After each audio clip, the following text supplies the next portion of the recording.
नमस्ते। हमारी आज की वीडियो है मिथुन राशि के लिए, जेमिनाई।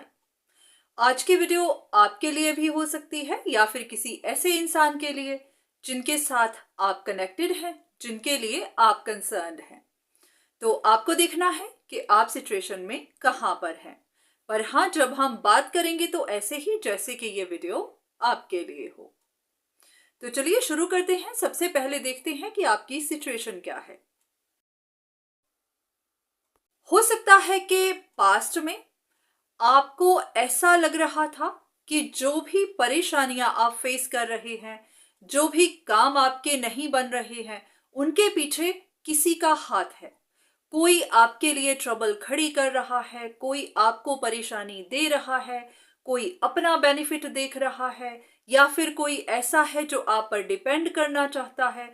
कोई भी ऐसी सिचुएशन बनी हुई थी जहां पर आपको किसी पर शक था, या फिर आप किसी को ब्लेम ही दे रहे थे कि आपकी जिंदगी में जो भी ट्रबल है वो किसी की वजह से है। तो अब कुछ ऐसा हुआ होगा, कुछ सच बाहर निकले होंगे, आपको भी क्लैरिटी मिली होगी और आपको भी पता चला होगा कि आपके शक सही नहीं थे। आपको गलत फहमियां बनी हुई थी। अब ये गलत फहमियां कैसे बनी वो शायद आप बेहतर जानते हैं, पर हाँ, आपको काफी सारी बातों का पता जरूर चला है। और ये भी पता चला होगा कि आपके काम क्यों नहीं बन रहे थे, आप परेशानियां क्यों झेल रहे थे। तो जो भी हुआ, अब उसके पीछे आपके लिए गाइडेंस क्या है।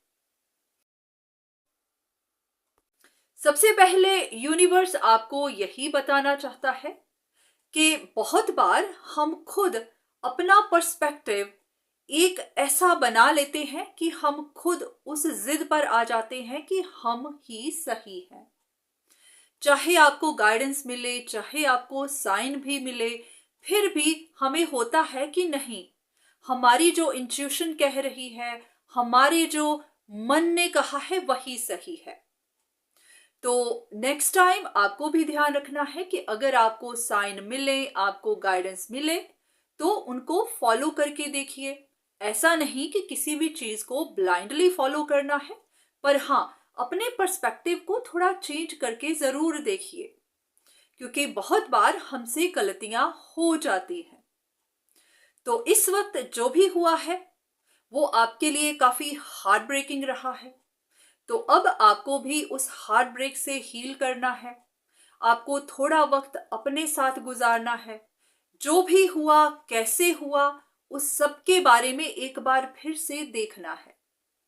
अपने आप को, खुद को देखना है, अपने अंदर झांकना है, खुद को इंट्रोस्पेक्ट करना है कि आपको ऐसी गलतफहमियां कैसे हुई, आपसे गलतियां कैसे हो गई, आप में वो क्या कमी थी जो आप सिचुएशन को सही से देख नहीं पाए, या फिर आपको इस तरह की धारणा बन गई। जो भी हुआ है उसके पीछे एक वजह ही थी। शायद यूनिवर्स आपको कुछ सिखाना चाहता था। हो सकता है ये पैटर्न आपका पहले से ही बना हुआ था, आप पहले भी ऐसी गलतियां करते आए थे। उसी की वजह से ही आपने इतनी परेशानियां फेस की थी। तो अब से आपको ध्यान रखना है कि जब भी आपका कोई काम नहीं बनता, तो आपको एकदम से किसी पर शक नहीं कर लेनी है, या फिर ऐसा नहीं सोच लेना कि ये कोई नेगेटिविटी है, ये कोई नेगेटिव फोर्सेस हैं जो आपके अगेंस्ट काम कर रही हैं, ये कोई इवल आई है, या फिर कोई आपके अगेंस्ट काम कर ही रहा है। क्योंकि ऐसा जरूरी नहीं होता। बहुत बार हमारे प्लान्स सही नहीं होते, हमारी स्ट्रेटजी सही नहीं होती, या फिर जो काम हम करने की कोशिश कर रहे होते हैं वो काम हमारे लिए सही नहीं होता, या फिर उस काम की वजह से किसी और का नुकसान हो सकता है।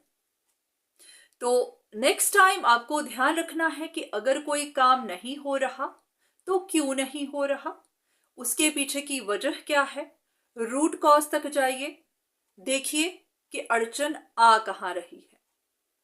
ना पता चले तो किसी से गाइडेंस जरूर लीजिए। अगर आपको ऐसे साइन मिले कि ऐसी कोई वजह हो सकती है, कुछ आउटसाइड फोर्सेस आपके अगेंस्ट काम कर भी रही है, तो फिर आप उनके लिए भी गाइडेंस लीजिए। आप एफर्ट लगाइए, जानिए कि आप उन फोर्सेस से कैसे खुद को रिमूव कर सकते हैं या फिर उन फोर्सेस से कैसे अपने आप को हील कर सकते हैं। पर ऐसा नहीं है कि कोई भी परेशानी आ गई तो आपको यही सोचना है कि ऐसा ही कुछ है। तो इन बातों का अब आगे से ध्यान रखिएगा ताकि दोबारा आप इस तरह के ट्रैप में ना फंसे, किसी एक जगह पर स्टक ना हो जाएं और एक ही परसेप्शन की वजह से, एक ही धारणा की वजह से आप अपना वक्त जाया कर लें या फिर आप खुद को ही परेशान कर लें। क्योंकि बहुत वक्त से आप किसी एक जगह पर फंसे रहे हैं और उसी की वजह से आपने बहुत ज्यादा परेशानियां झेली हैं। तो चलिए, जो भी हुआ सो हुआ। अब आपको उस बारे में बहुत ज्यादा नहीं सोचना, पर हाँ, इस बारे में सोच विचार जरूर करना है कि ये सब हो कैसे गया, आपसे गलती कैसे हो गई, आपको अपने अंदर क्या सुधार करना है ताकि फ्यूचर में आपको ये परेशानियां दोबारा देखने को ना मिले। तो आज की वीडियो बस यहीं तक। उम्मीद है कि इस वीडियो से आपको कुछ ना कुछ मदद जरूर मिली होगी। धन्यवाद।